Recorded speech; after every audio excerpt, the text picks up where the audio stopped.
আপোনালোকক আগতে উল্লেখ কৰিছিলো যে অসম চুক্তিৰ 6 নম্বৰ দফাৰ ওপৰত ন্যায়াধীশ অৱসৰপ্ৰাপ্ত বিপ্লৱ শৰ্মা ডাঙৰীয়াৰ যিখন প্ৰতিবেদন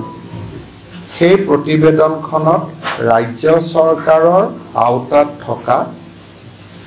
গোটেইকেইটা ৰিকমেণ্ডেশ্যন আমি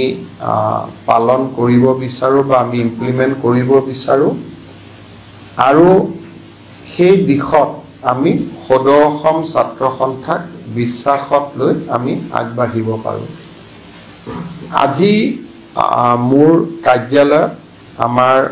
মন্ত্ৰী সভাৰ কেইবাগৰাকীও মোৰ সতীৰ্থৰ সৈতে সদৌ অসম ছাত্ৰ সন্থাৰ লগত আমি আলোচনাত মিলিত হওঁ আৰু প্ৰথমবাৰৰ বাবে ন্যায়াধীশ বিপ্লৱ শৰ্মাৰ কমিটিৰ যিখন প্ৰতিবেদন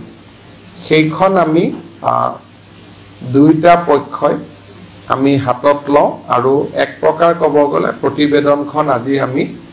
ৰাইজৰ সন্মুখলৈকে উলিয়াই দিওঁ এতিয়া আমাৰ প্ৰতিবেদনখন অসম চৰকাৰৰ যেটো আসাম একৰ্ড ইমপ্লিমেন্টেশন ডিপাৰ্টমেন্ট আছে এতিয়া তেওঁলোকে নিজৰ ওয়েবসাইটতো তাক হোস্ট কৰিব যাতে প্ৰতিবেদনখন যদিও আমি জানো বহুত অৱস্থাত বহুতে কৈ থাকে যে প্ৰতিবেদনখন ৰাজ্য চৰকাৰে প্ৰকাশ কৰি নিদিয়ে কিয় আজি আমি প্ৰতিবেদনখন আনুষ্ঠানিকভাৱে প্ৰকাশো কৰিছো আৰু উপস্থিত সকলোকে এটা প্ৰতিলিপিও দিছো আৰু অসম চুক্তি ৰূপায়ণ বিভাগে এই প্ৰতিবেদনখন অহা কালিৰ ভিতৰত আমাৰ আসাম একৰ্ড ইমপ্লিমেন্টেশন ডিপাৰ্টমেন্টৰ যেটো ওয়েবসাইট আছে তাতে আমি হোস্ট কৰি দিম বা প্ৰকাশ কৰি দিম যাতে সকলো লোকে এই প্ৰতিবেদনখন চাব পাৰে পূৰ্বতে আমি আপোনালোকক উল্লেখ কৰিছিলো যে এই প্ৰতিবেদনখনৰ যেটো ৰিকমেণ্ডেশ্যন এই ৰিকমেণ্ডেশ্যনখনত তিনিটা ভাগত বিভক্ত কৰিব পাৰি আৰু তিনিটা ভাগত বিভক্ত কৰিলে ৰাজ্য চৰকাৰৰ এক্সক্লুসিভ ডমেইনত অৰ্থাৎ আমি ইমপ্লিমেন্ট কৰিব পৰা বিষয়বস্তু হল 40টা ৰাজ্য আৰু কেন্দ্ৰ চৰকাৰৰ উভয়ৰে দায়িত্বত থকা বিষয়বস্তু হল 12টা আৰু সম্পূৰ্ণভাৱে কেন্দ্ৰীয় চৰকাৰৰ দায়িত্বত থকা বিষয়বস্তু হল 15টা আজি সদৌ অসম ছাত্ৰ সন্থাই আমাৰ যেটো শ্ৰেণী বিভাজন তাক তেওঁলোকে স্বীকাৰ কৰে যে হয় 40টা ৰাজ্য চৰকাৰৰ অধীনত 12টা ৰাজ্য আৰু কেন্দ্ৰীয় চৰকাৰৰ অধীনত আৰু চেণ্টাৰৰ অধীনত 15টা গতিকে প্ৰথম যেটো আমাৰ কাম আছিল যে প্ৰতিবেদনখন আমি ডিমিষ্টিফাইড কৰিব লাগে তাক ৰাজহুৱা কৰিব লাগে আৰু প্ৰতিবেদনখন ইমপ্লিমেন্ট কৰাৰ ক্ষেত্ৰত কাৰ দায়িত্ব সেইখিনিৰ ওপৰত এটা স্পষ্ট এটা প্ৰতিশ্ৰুতি ৰাইজৰ সন্মুখলৈ আহিব লাগে গতিকে আজি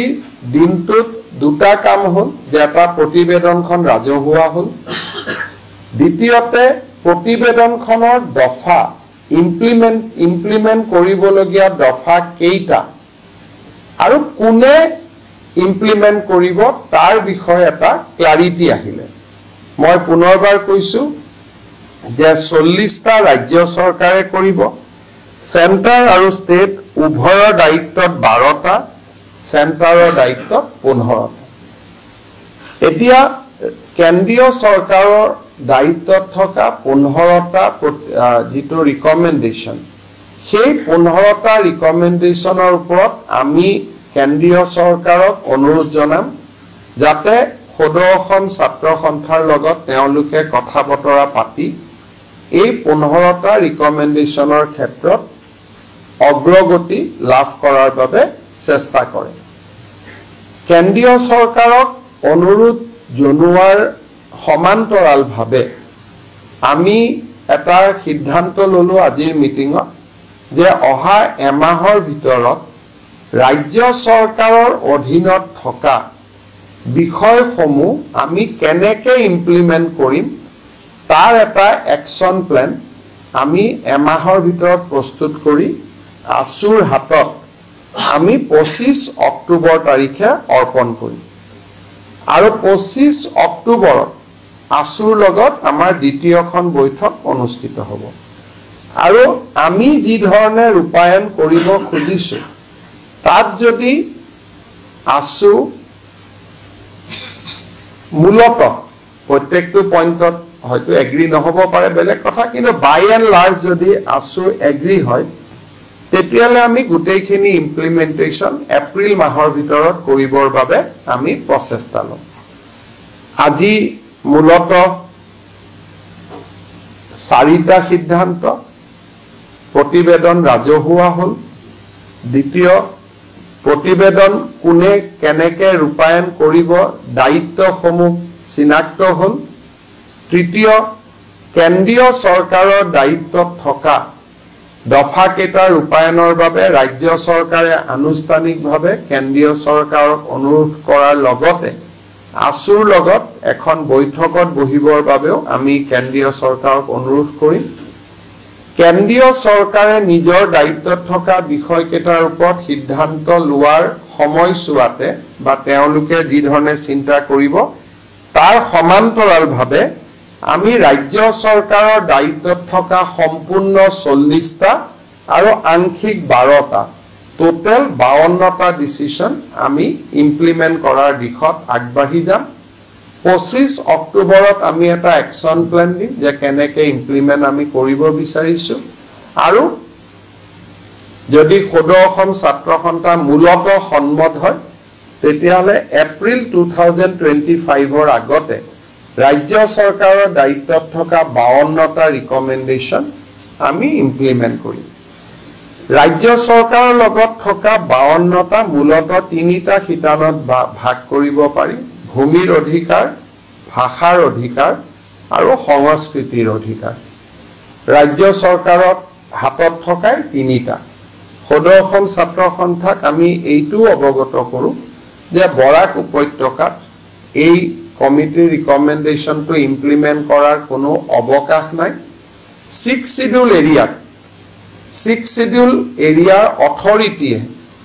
স্বীকাৰ কৰিলেহে আমি তাত আমি ইমপ্লিমেন্ট কৰিব পাৰিম কাৰণ এইবিলাক হল ডেলিগেটেড সাবজেক্ট সংবিধানে এই সাবজেক্ট বিলাক অলৰেডি 6 শিডিউলক দি দিছে ৰাজ্য চৰকাৰে তাৰ ওপৰত আইন প্ৰণয়ন কৰিব নোৱাৰে আৰু 6 শিডিউল এৰিয়াত আইন প্ৰণয়ন কৰাৰ অধিকাৰ 6 শিডিউল কৰ্তৃপক্ষৰ আছে আৰু সেই ক্ষেত্ৰত 6 শিডিউলৰ কৰ্তৃপক্ষই তেওঁলোকে বিচাৰিলে কৰিব পাৰিব আৰু নিবিচাৰিলে তেওঁলোকে ইয়াৰ পৰা আতৰি থাকিব পাৰিব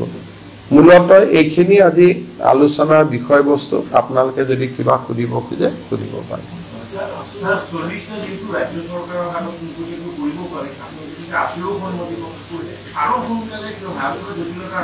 জটিলতা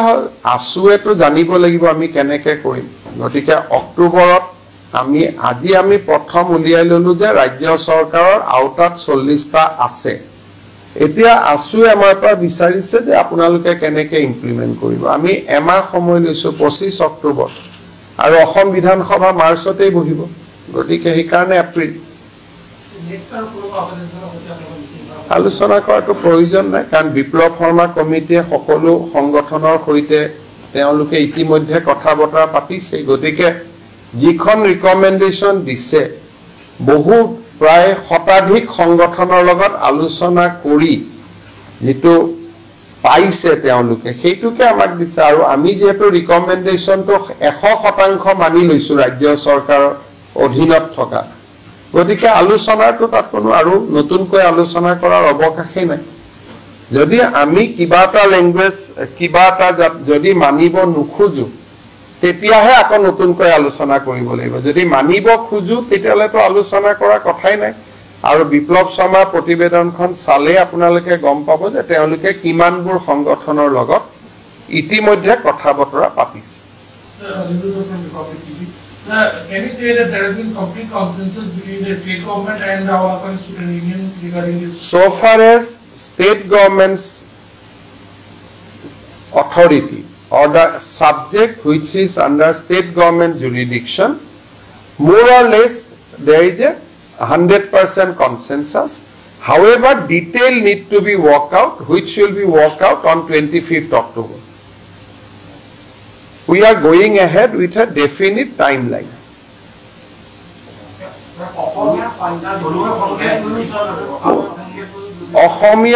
অসমীয়াৰ সংজ্ঞা দুটা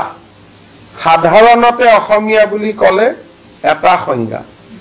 যে অসমীয়াত যোনে জন্ম লৈছে ভাষা সংস্কৃতিক আদৰি লৈছে তেওঁ অসমীয়া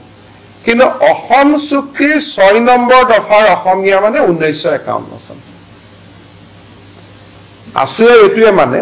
যে ক্লাস 6 ৰ কাৰণে অসমীয়া 1951 আৰু জেনেৰেল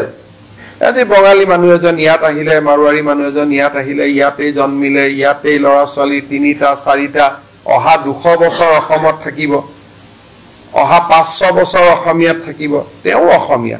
কিন্তু অসম চুক্তিৰ 6 নম্বৰ দফা মতে 1951 চনত জন্মগ্ৰহণ কৰা মানুহে অসমীয়া তাত আপোনালোকে ৰিকমেন্ডেশন খন পঢ়িলে গম পাব অসমখনক বিপ্লৱ শৰ্মা কমিটিয়ে দুটা ভাগত ভাগ কৰিছে এটা ভাগত 51 চলিব এটা ভাগত 51 নচল বিপ্লৱ শৰ্মা কমিটিয়ে কৈছে যে পৌৰসভাত 51 নচলে গাঁৱত 51 চলিব গতিকে প্ৰতিবেদনখন আপোনালোকে পঢ়িলে দুটা সংজ্ঞা আপোনালোকৰ সন্মুখলৈকে আহিব যে অসমীয়া অসম চুক্তিৰ অসমীয়া এটা বেলেগ ডেফিনেশন আৰু জেনেৰেল অসমীয়া বুলি ক'লে এটা বেলেগ ডেফিনেশন কিন্তু আমি আসুক এটা কথা বুজাই দিছো যে বৰাক উপত্যকাত ইয়াক হাঙুৰিব নালাগে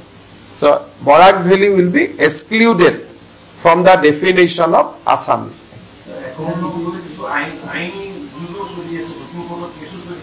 ৰাজ্য চৰকাৰৰ ৰিকমেন্ডেশন খিনিত কোনো আইনৰ জুজ নাহে কাৰণ ৰাজ্য চৰকাৰৰ অধীনত থকা ৰিকমেন্ডেশন খিনিত এনেকুৱা আইনৰ জটিলতা নাই এখিনি কৰিব পাৰে তাত এটা ৰিকমেন্ডেড আছে যে কলা ক্ষেত্ৰত টকা পইচা দিব লাগে তাত আৰু আইনৰ জটিলতা ক'ত জ্যোতি চিত্ৰবনক টকা পইচা দিব লাগে তাত আইনৰ জটিলতা ক'ত গুটে অসমৰ যিমান আজিলৈকে নটিফিকেশন ওলাইছে সব অসমীয়া ভাষালৈ অনুবাদ কৰিব লাগে তাত আইনৰ জটিলতা ক'ত গতিকে বহুত ৰিকমেন্ডেশন আছে যত কোনো আইনৰ জটিলতাই নাই আৰু এইখিনি কৰিলে বাকি মানেও ভাল পাব যেনেকৈ তেজপুৰ ইউনিভাৰ্চিটিত সাহিত্যৰথী লক্ষ্মীনাথ বেজবৰুৱাৰ এখন চেয়াৰ স্থাপন কৰিব লাগে ইয়াতো সবেই ভাল পাব গতিকে একাৰে হিদিনাখনো মই আপোনালোকক দি দিছো 52 ৰিকমেন্ডেশন সকলোতে সংঘাত নাই দুই এটা জায়গাত সংঘাত আছে সেইখিনি আলোচনা দি আগবাঢ়ি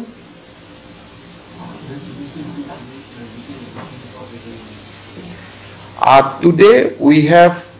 engaged with All Assam Students Union regarding implementation of clause 6 of Assam Accord. Government of India has constituted a committee under the chairmanship of retired Justice Biplab Sharma. Committee has submitted report in 2020. Today we have analyzed what are the recommendations which can be exclusively implemented by the state government. And we have decided to go ahead with the implementation of those subjects which are completely under the state government. However, we have made it sure that we have made it clear that those recommendations will not be implemented in Barak Valley as well as in the 6th schedule area of Constitution of India without their explicit consent. There are certain recommendations which require constitutional amendment as well as it falls exclusively under the jurisdiction of central government. State government will take up with the central government regarding implementation with those recommendations and will also request central government to speak with ASU regarding implementation of those provisions. এতিয়া মই এটা সৰু বেলেগ এটা বিষয় কৈছো আজি ৰাজ্য চৰকাৰে বিশেষকৈ আমাৰ থাৰ্ড গেট আৰু ফোৰ্থ গেট কমিশনে দুখন নোটিফিকেশন দিছে যে 27 তাৰিখৰ পৰা আমি এটা অনলাইন পোৰ্টেল আমি দেখুৱাই দিছো পোৰ্টেলটো আপোনালোকে অলপ পিছত মোৰো টুইটাৰত চাই ল'ব পাৰিব বা নটিফিকেশনো পাব পোৰ্টেলত আবেদন কৰিলে 50 টকা ফিজ দি আবেদন কৰিলে 15 তাৰিখৰ পৰীক্ষাত যিসকলে অৱতীৰ্ণ হৈছিল তেওঁলোকে নিজৰ OMR সিটখন ল'ব পাৰিব 27 তাৰিখৰ পৰা আবেদন আৰম্ভ হ'ব আৰু আবেদনৰ সংখ্যাৰ ওপৰত ভিত্তি কৰি তেওঁলোকে OMR সিটখিনি সেই ইমেইল এড্ৰেছলৈকে পঠিয়াই দিব এনসাৰ কি 15 তাৰিখৰ পৰীক্ষাৰ এনসাৰ কি অহা 28 তাৰিখে সেবাৰ ওয়েব পোৰ্টেলত হোস্ট কৰা হ'ব www.site.sebaonline.org ইয়াতে হোস্ট কৰা হ'ব আৰু এনসাৰ কি লৈ যদি কাবাৰ আপত্তি থাকে হেয়াও যদি সেবাক জনোৱা যায় সেবাই বিচাৰ বিবেচনা কৰিব গতিকে এই তিনিটা দিনাখন মই কৈছিলে তথাপিতো আজি আপোনালোকক আৰু ইয়াৰ নটিফিকেশন আজি ইতিমধ্যে সৰকাৰে ইস্যু কৰিছে My name is Ruki Bose from Scroll. So, have the Assam government accepted the start-off date of 1951 as per the recommendation? Already there are recommendations. State government has accepted 1951 as a cut-off date. Already in Mission Bosundhara, we are doing that for last 3 years itself. So this today we are formally discussing, but on spirit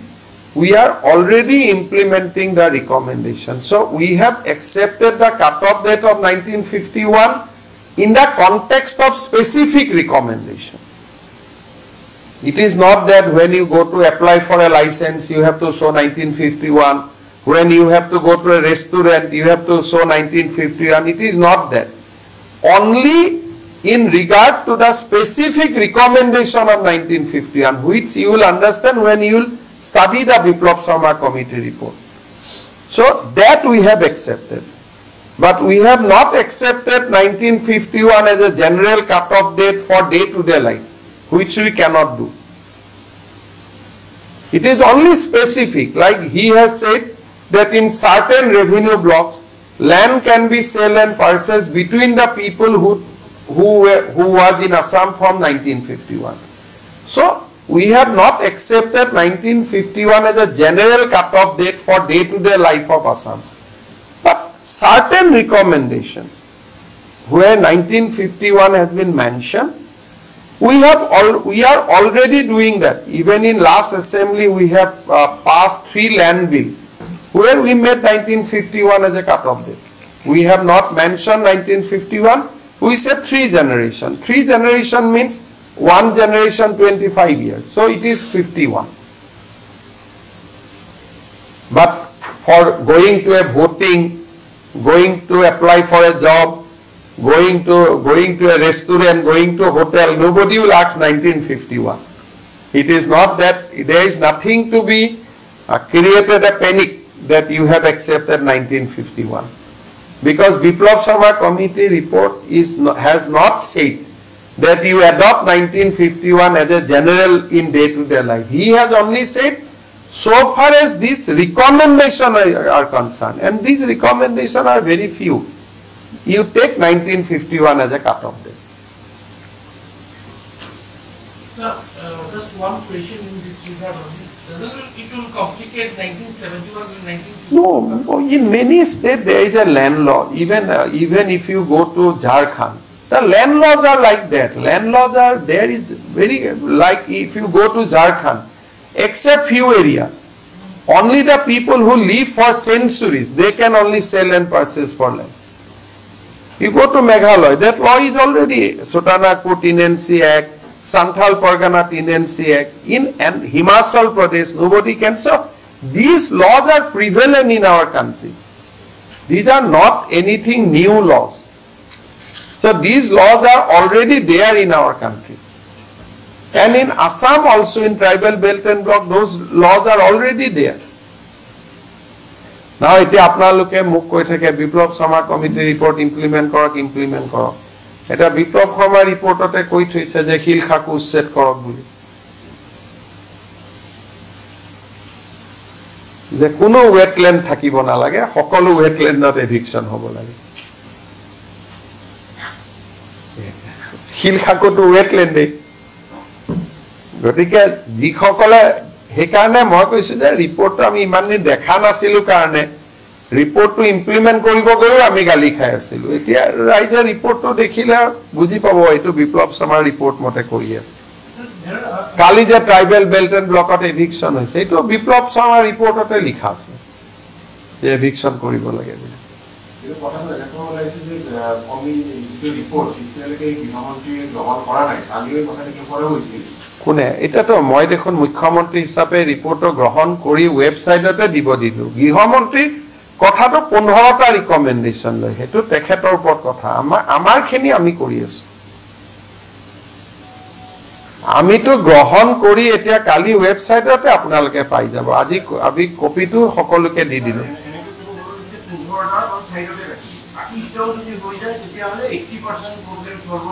আপুনি total 67 or 52 আমি কৰিব পাৰিম পাৰ্সেন্টেজত কিমান হয় আপুনি উলিয়াই লওক তো 67 অৰ ভিতৰত 52 ৰিকমেন্ড কৰিলে পাৰ্সেন্টেজত কিমান হয় মোৰ হিচাপত এটো 80 মান হ'ব গভীৰতা হল যে ভূমি সংস্কৃতি ভাষা এইটো ৰাজ্য চৰকাৰৰ গুটেইখিনি আৰু সংসদ আৰু চাকৰি ৰিজাৰ্ভেশন কেন্দ্ৰীয় চৰকাৰ গুটে ৰিপৰ্টটো আপুনি 5টা ভাগত ভগাব পাৰে ৰাজনীতিৰ অধিকাৰ কৰ্ম সংস্থাপনৰ অধিকাৰ ভাষাৰ অধিকাৰ সংস্কৃতিৰ অধিকাৰ মাটিৰ অধিকাৰ তিনিটা ৰাজ্য চৰকাৰে কৰি বাকি দুটা কেন্দ্ৰীয় চৰকাৰ মাটিৰ অধিকাৰৰ ক্ষেত্ৰত যদি ইমপ্লিমেন্ট হয় কেনেকুৱা ধৰণৰ পৰিৱৰ্তন আহিব অলপ আপোনালোকে চাই লওক ৰিপৰ্টটো চালেতো গমেই পাব আমি যিবিলাক কৰি আছো মোটামুটি এইটোই আৰু যে ৰিপৰ্টটো যদি আপুনি একসেপ্ট কৰে তেতিয়ালে এভিকশন আৰু বেছিকৈ চলাব লাগিব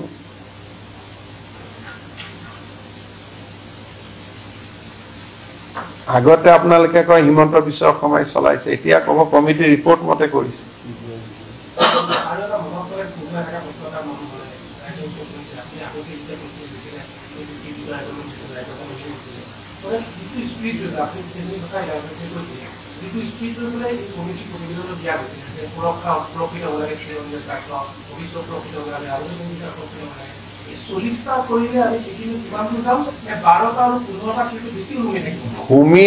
ভূমি ভাষা আৰু সংস্কৃতি এই 40টা কৰিলে মোটামুটি কামখিনি হৈ যাব কিন্তু ৰাজনৈতিক যেটো ৰিজাৰ্ভেশন সেইটোৰ কাৰণে কেন্দ্ৰীয় চৰকাৰ কিন্তু তাকো এতিয়া সেন্ট্ৰেল গভৰ্নমেন্টে কয় যে ডিলিমিটেশনৰ পিছতটো সেইটো আমি কৰিয়ে দিলু এটা এটা ইন্টাৰপ্ৰিটেশনৰ বিষয় যদি আপোনালোকে ডিলিমিটেশনটো চাই তেতিয়ালে ডিলিমিটেশনতটো বিপ্লৱ শৰ্মা কমিটিয়ে ৰিকমেন্ডেশন কৰাতকৈ পাৰ্সেন্টেজটো ওপৰত আছে এতিয়া যদি ডিলিমিটেশনক স্থায়িত্ব দি দিয়ে ৰিজাল্টটো একে হৈ হেকাৰণে কেন্দ্ৰীয় চৰকাৰখিনি আজি আমি আলোচনা কৰা নাই কাৰণ ইয়াৰ মানুহৰ ভিউ বেলেগ বেলেগ থাকিব হেকাৰণে কেন্দ্ৰীয় চৰকাৰখিনি কেন্দ্ৰীয় চৰকাৰৰ পৰ্যায়ত আমি চেষ্টা কৰিম যাতে এখন ত্ৰিপাক্ষিক বৈঠক হ'ব পাৰে My last question, sir. There are several categories of people now will be there, like post 51, post 71, post 71 to 2014 CA people. So there are lots of categories of citizens will be there right now, and everybody will have separate rights, not. It is simple as prevalent in many other states of India. Like today, if you go to state of Jharkhand, you will have a different rights. Today, if you go to Himachal, you will have a different rights. So this is not something unique to Assam. It is already accepted practice in entire country that everybody will not have the same rights so far as land is concerned. But right to live is equal. Right to be treated equally, it is all over India, it is the same. But when it is coming to land, when it is coming to language, when it is coming to culture, the rights are different. And that is prevalent in all over the country, even in Karnataka. So this is not what Assam is trying to do for the first time in the country. It is already there. If you go to Tripura, half of the Tripura, you cannot purchase a single plot of land. These are accepted provisions. These are accepted norms in entire country. So if tomorrow a person get a citizenship of this country in 2021, in Jharkhand he cannot purchase a single plot of land. But in Assam they can. So now that is what we are trying to change.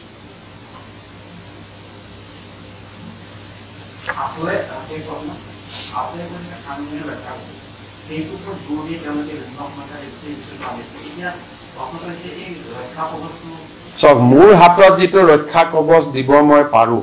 মাটি ভূমি ভাষা সংস্কৃতি তিনিটা আমি কৰিম বুলি কলো বাকি চাকৰি আৰু এছেম্বলি সিট সেইখিনি কেন্দ্ৰীয় চৰকাৰ সেই 15টাত আছে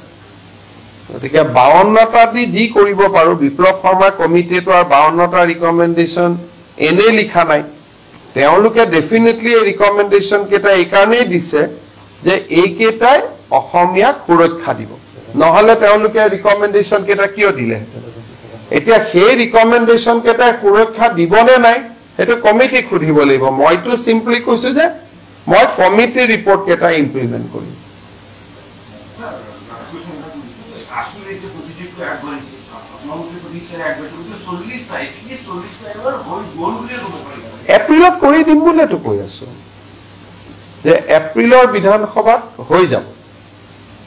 মইটো ইয়াত কৰিব নোৱাৰো বিধানসভাতে কৰিব লাগিব গতিকে বিধানসভাত 40টা সম্পূৰ্ণ 12টা আংশিক ভাৱে টোটাল 52টা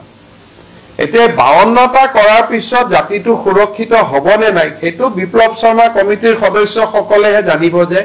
আমি ভাবি চিন্তি এইকেটা লিখিছিলো এইকেটা কৰিলে নিশ্চয় জাতিটো সুৰক্ষিত হ'ব তাৰ পিছত ৰাইজে ক'ব লাগিব যে আমি সুৰক্ষিত হলু নে নাই আকৌ মই কৈছো যে ইয়াত 5টা কেটেগৰী আছে মাটি ভাষা সংস্কৃতি তিনিটা এই 52টা দি হৈ যাব কৰ্ম সংস্থাপন আৰু ৰাজনীতি এইটোৰ কাৰণে সেন্ট্ৰেল গভৰ্ণমেন্টৰ 15টা ভিতৰত আছে